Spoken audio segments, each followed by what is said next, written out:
Corruption is so bad in Nigeria that you cannot defend anybody and you cannot trust anybody. Corruption is not about embezzling money. Selfish interest is also corruption. When you have a selfish interest against your nation, it's corruption. That doesn't change the Nigerian in us. Are you hearing me? They gave us cars. And when they gave us cars, I refused it. Otherwise, I won't get a house in Bodija Estate. What's the problem with the Southerner becoming the chairman of Nigerian? I don't know. We have problems. My brother, your guess is as good as mine. I've always been asking this question. Are you saying that government is not doing well in regards to the policy? No, they are doing very well. There's no way we can look at women and children issues without even looking at discussing with the men. Tackles only on OSBC.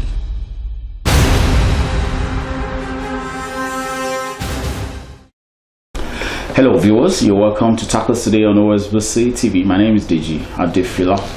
On Tackles today, I have a youth in the house who's going to be talking to us about views as regards this country, Nigeria. Of course, like you know, we treat national issues on this show. His name is Jude Feranmi. He's into, of course, an organization called Enough is Enough Nigeria.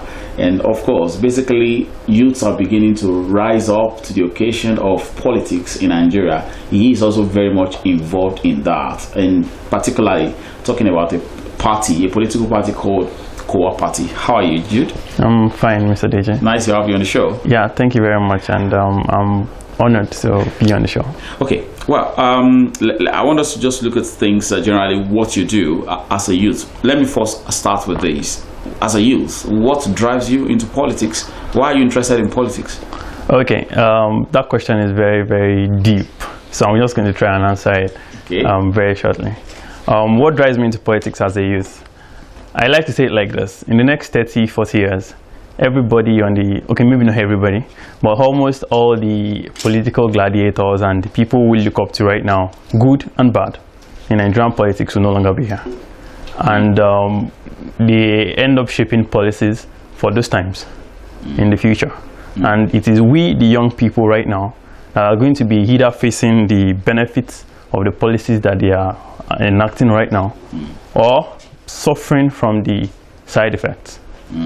They would not be there. So if we don't take action now, or we don't get to involve right now, and we just get on the scene, and you know, in the next 40 years that we're talking about, Nigeria is going to be 200 million or plus in population, and a lot of things are going to be happening on the African scene. Technology would have increased a lot, and Africa or Nigeria as a nation cannot afford to be behind in those times, because it would be suffering a lot. So the time is right now to get involved in politics as a youth, not for now in the sense like that, but for the future, when we would be telling our kids that this is the country that we are living for them. What did you study in school? Philosophy. Okay, could that be the drive as well? Seeing that I was once in pharmacy for 4 years before I found my footing and went to philosophy, so I could really say what actually happened about that? You know, you leaving pharmacy after 4 years, you now went into philosophy. What happened to you? Actually, the point was when I finished secondary school at 14, I just wanted to get into school, and as a brilliant student, I got into pharmacy. And then I started trying to get my footing as to defining exactly what I wanted. Not just graduate and be in a pharmacy store and marry one wife, get one kid, have a pharmacy shop, and then live the rest of my life. I wanted to make an impact. And so for the years I was in pharmacy, I was trying to define that. And when I found out that it was going to be in the political and development space, because these days people like to think politics is a job now. So in the political and development space, I found out that philosophy, which is, I don't want to get philosophical right now, but the overall umbrella for all academic discipline, political, legal, science, nature, I decided philosophy was it, and I went there. Do you think politics is a job now in Nigeria? I think that right now, people see politics as a job, and they say, what do you do? They say, I am a politician. And it is not meant to be so, in spite of that, because I like to make this very, very clear.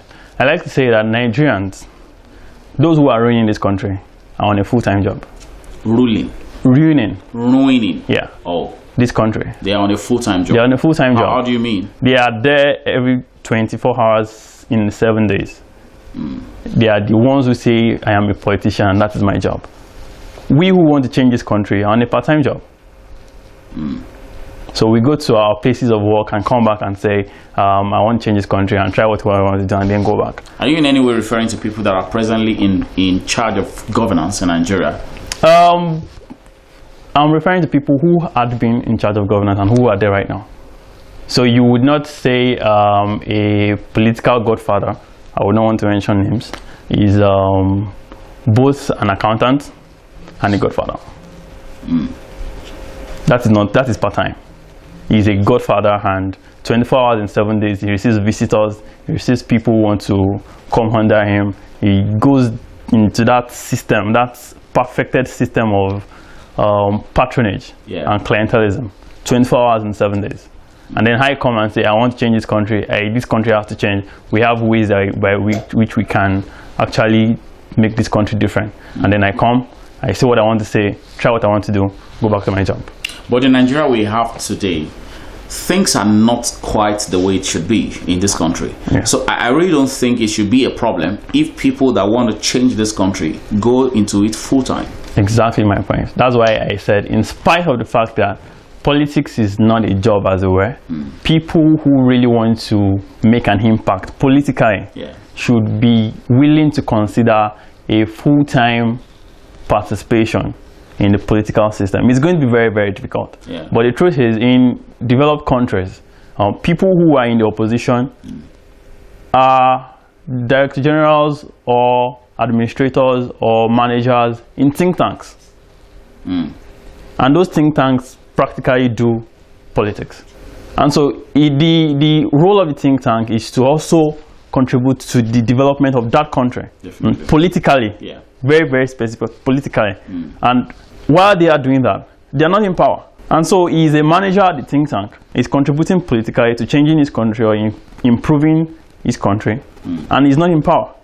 So if Nigerians who want to change this country start looking into that, and like Dr. Johaba said in one conference I was speaking at, that Nigeria has more think tanks than do tanks. So we do a lot of thinking, but we do less of doing. And so the idea of a think tank is to be able to provide solutions to what is going to happen in that country. Exactly, are going to do it. And so in that space, people who are saying, I want to change this country, I want to participate in developing this country and making this country better, should consider that on a full-time basis.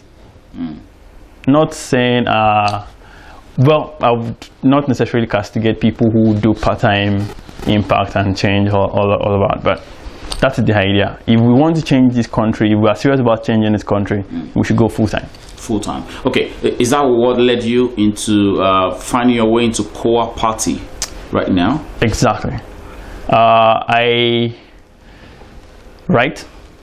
I have a blog. I am gfk.com. And since 2010, I've been doing a lot of writing. A lot.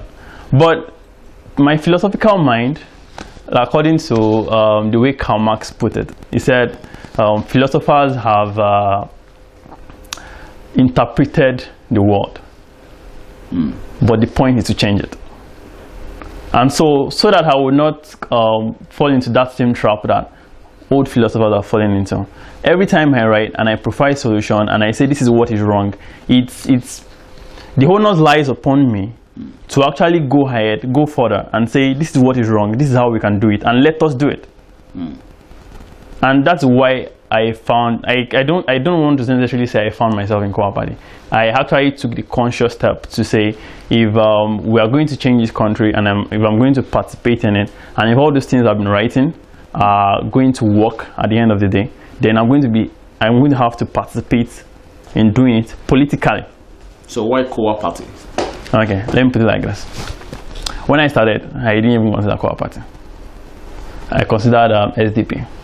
I considered Accord. I attended a couple of APC meetings. Labour Party, the state chairman of all these parties I'm mentioning is on my phone right now. And so I put a call to them. Hello, sir. I'm a young Nigerian. I want to join this party. And the next thing they tell me is, there is nothing happening in the party until election season. Yes. Wow. Apart from APC before the elections.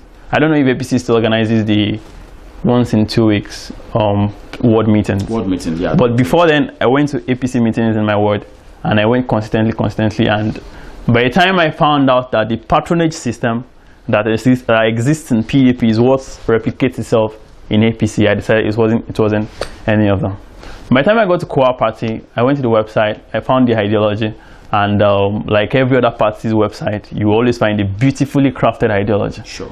So I went to the party leaders, specifically Professor Shinaya, and we had a talk with a couple of my friends, Abiodun Omonijo, and a couple of other people. And I found out that apart from the fact that KOWA party is founded by technocrats who want to participate in changing the country politically. Yeah. We're talking about Fola Adiola of GT Bank, Professor Shinaya, Nuhuru Lemu, and a couple of other guys who are technocrats and sound in their own private business, but were considering contributing politically to the country. So apart from that, I found that KOWA party was also youth friendly. Okay. Yeah, it was not a case of you have to climb the ladder. And the case of if you're a youth, you fall under the category of the national youth leader. Youth leader, yeah. So it's every time I hear the word national youth leader, it's like I told Professor Shinaya too. It's like you go to church. Does your kids stay in the same building in church as in church? Yeah, sometimes when there is a combined service, but there is a children's church, of course. There is a children's church. So that's what they do to us. So the national youth leader is the Sunday school teacher. So if you're a youth which falls between the age of 55, in some cases, downwards, you fall under the national youth leader. And nobody, really, what happens in Sunday school? Nothing really serious. Apart from the fact that I want to nurture them, and then since nurturing is part of growing them. I'm talking about Sunday school now, of growing them. And how do you grow a 55-year-old youth into contributing to national development? You're saying in one word that KOWA party is not doing that.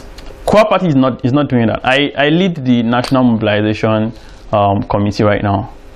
Okay, for the party, not the youth. Not the youth, for the party. I have people call me from Zamfara State who are old men, people who don't have access to technology. They don't have emails, they don't have Twitter, they don't have Facebook. Tell me they want to join the party. Professor Naya has sent some numbers of people who are interested in River State. And what you find out is that majority of these coalitions and these processes are led by young Nigerians who are willing to drive change in their very, very little ways in their communities.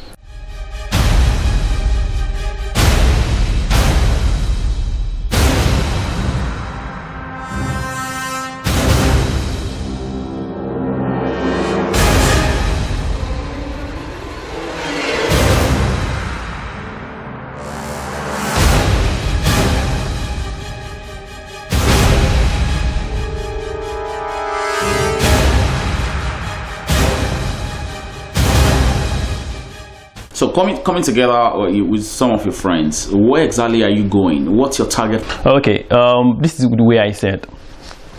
Currently, the Nigerian Constitution does not recognize a 34-year-old man who wants to contest for Senate. For Senate? Yes. Yeah. Or a 44-year-old man who wants to contest for president. For president. You understand? Or a 29-year-old young Nigerian who wants to be governor, or even a House of Representative member in Abuja. You can understand, and that is one of the reasons, or one of the impediments to political participation of young Nigerians. Because in the real sense, the best you can be, like the overlords we have on Twitter, is HESE, special assistant on media, special assistant on youth, special assistant on students. That's the highest you can get to. According from the Nigerian Constitution. But there's no law in that Constitution that says that a young Nigerian who is 23 years old cannot be national chairman of a party. And the truth is, by the time we want to change, if we are really serious about changing the dynamics of politics in this country, from clientelism to issues-based politics, we have to be able to replicate that kind of politics first in a political party, and then when a political party gets power and is elected as an House of Reps, replicates that same system outside. So it's like charity beginning at home. So you find out that the same kind of politics that exists in PDP internally is what they replicated for the whole country. And so it's not surprising when you hear that there's even corruption inside PDP, or there is patronage or clientelism inside APC. So that when you expect that people who are sound-minded and technocrats and experienced and actually have been tested and trusted in private sectors or in public sectors are the ones expected in businesses as well. In businesses as well are the ones expected to be on the president's ministerial list. You make a mistake of forgetting that there is first a patronage system inside the party, and that's what's going to be replicated outside. And so you find the likes of former governors, former senators who were once PDP members in that ministerial list. So you shouldn't have to be surprised. So to answer your question, where are we going? I and my friends who have been contributing to KOWA Party and trying to raise a community of Nigerians, saying that if we really want true change and if you have experiences or ideas and you want to lead and execute, come join KOWA Party. Where we are going is a situation whereby we can have a political party that serves as an opposition to government in the ideal sense of what an opposition is supposed to be. Not propaganda, not lies, not bringing up cocky stories together and saying somebody is 18 one other or death threats or whatever it is. Yeah. You understand? So in that sense, what kind of opposition do you intend to be? You know, in Nigeria, the way we see opposition, we just see them as basically our enemy. Yeah. I mean, one day you are going to be seen as an enemy. Well, yes, I agree with you. And I'm going to be seen as an enemy by who exactly? The people who hear what I am saying, or the people who are in power who don't want to hear what I am saying. In UK, they have something they call the shadow cabinet. Yeah. The opposition they are not in power. They are not. But for every minister that the current government has, they have a shadow minister. Have a shadow minister, I know. That does everything, maybe not, of course not everything, but analyzes everything the minister does and says, okay, we need a transportation hub in Nigeria, or we need an aviation hub, or we need a mass transit system in our cities. And the minister is not doing it. And this is how the minister can do it. This is what the minister can do. This is who we can do. We can meet to do it. And so the shadow minister does something like that and takes that to the public. Now, is that happening in Nigeria? To a reasonable extent, yes. But by civil society and advocacy groups. Yeah. But the problem with that method, because like I said, I also participate in Enough is Enough Nigeria as a project volunteer, which is an advocacy group and a CSO. Yes, I know. But the truth is, the power that the CSO has is much more less than the power that a political opposition has. Yes, definitely. As a political opposition, I can tell you that if you don't build a road here, I will tell the people. And then I will tell the people. And then people will say that, okay, well, this is a political opposition. If he gets there, he's likely to build that road. That road, yeah. But a civil society organization would never get to that point. Do you believe in the change mantra of the APC, the current government? Yes and no. How? Yes, in the first instance, that I believe that at the point where President Goodluck Jonathan was ending his tenure, there needed to be a change in this country. And so on Twitter, on Facebook, I wrote, I tweeted, I blogged that we needed somebody other than Jonathan. But you didn't care who could be? I actually didn't care at the point. We needed a change in Nigeria. It is obvious from the revelations that we're now seeing from how they turned the central bank into somebody else's ATM. It is obvious. We needed a change. So that's the yes. I believe in the change mantra of President Buhari and APC. Yeah. I actually supported them for that change. And funniest thing, I did not even vote KOWA Party in the last elections. Yes, and you were already in KOWA Party before. I wasn't. That. Okay. I wasn't in KOWA Party before that. Okay. So no, in the sense that now I am being pessimistic about it, and which to me, I believe, being human, I get to fall into some errors. I shouldn't have been surprised, because like all the things I've been saying, when you see a patronage system, a nepotistic cow system, a system whereby you have to climb the ladder in a political party, and you check that political party, you find out what obtains. It is the way Yoruba say that you know what is going to happen even right when it is still young. It is still young, yeah. So I am being pessimistic about the APC change of the current government. I am being pessimistic. And like I like to say, I am still praying. And I mean praying in the sense of kneeling down and folding my hands and praying to God that they get it right. I am still praying that this change mantra, that they understand it. But logically, it doesn't seem so, and that's why I'm being pessimistic. I think maybe some people have said that maybe we're in a rush to judge them. Yes. They are not yet a year. Are we in a rush to judge them? Number one, you consider expectations of Nigerian people. Number two, you consider the fundamentals. Every time people ask me that, what do you think about Nigeria and the way forward? Nigeria and the way forward. What I tell them is that Nigeria's problems are fundamental problems, and they require fundamental solutions. And so when you hear a government say, I'm going to bring change to this country, the change that we are expecting is the change in those fundamental problems. They will not happen in a while, in 1 or 2 years, or 3 years, or even 1 tenure, or even 2 tenures. It took 30 years for Lee Kuan Yew to turn Singapore into what it is today. Yeah. You understand? So, but when you now say you are on a change mantra and you come and replicate the same thing that the former people did, and you leave those fundamental problems alone and focus on the surface. Like what? Like saying the president is going to get half of his salary, of his basic salary, to show integrity. Man, Mr. President's basic salary is 14 million in a year. Yeah. How much will 7 million do to this economy? And then you say you are going to declare your budget or declare your assets openly. How does declaring your assets affect the common man on the street? You get. But when it comes to issues like economical empowerment of the states, these are issues that when you come in as a government, as an APC as a government, you are supposedly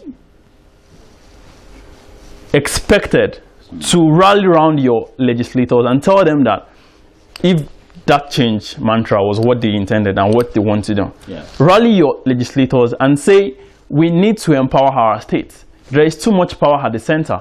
What bill can we pass in the National Assembly that will encourage this? And then go ahead. It's working.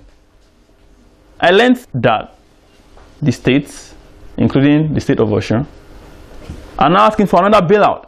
So the problems that are the problems that we have in this country are not the problems of we don't even, okay, maybe we have the naira to dollar problem, naira to dollar exchange rate problem. You understand? But those are symptoms. Fundamental problems that are wrong with this country.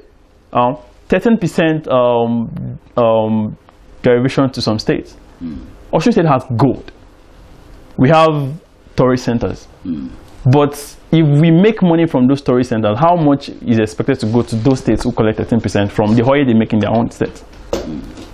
So the states are not viable.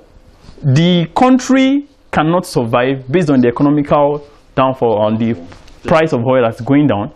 And we still are not comfortable with, we still are comfortable with the laws that say that those states should remain like that. And so those are the fundamental problems that the change mantra is supposed to address. And you wouldn't be surprised that if we start with those problems and say, okay, allowances, 840% allowances for senators and legislators should be cut into 100% allowances.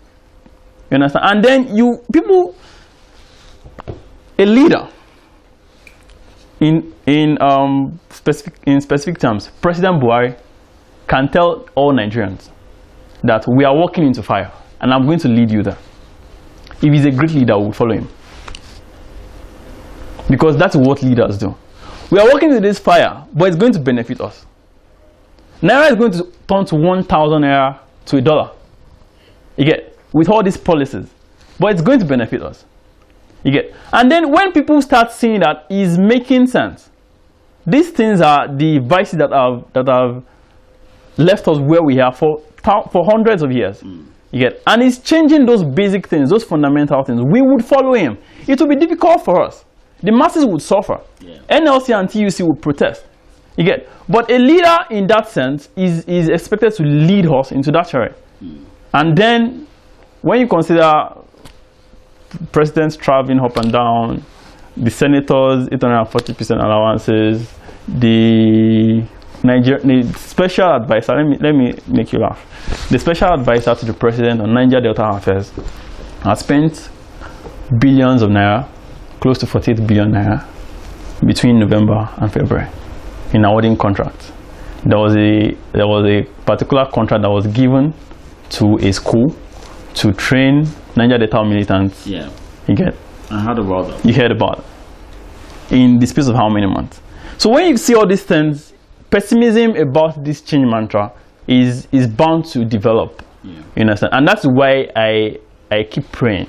Yeah. When we start looking at the fundamentals, it will be difficult for us. When Singapore was, in the first 10 years of Singapore, 1965 to 1975, the citizens were practically suffering.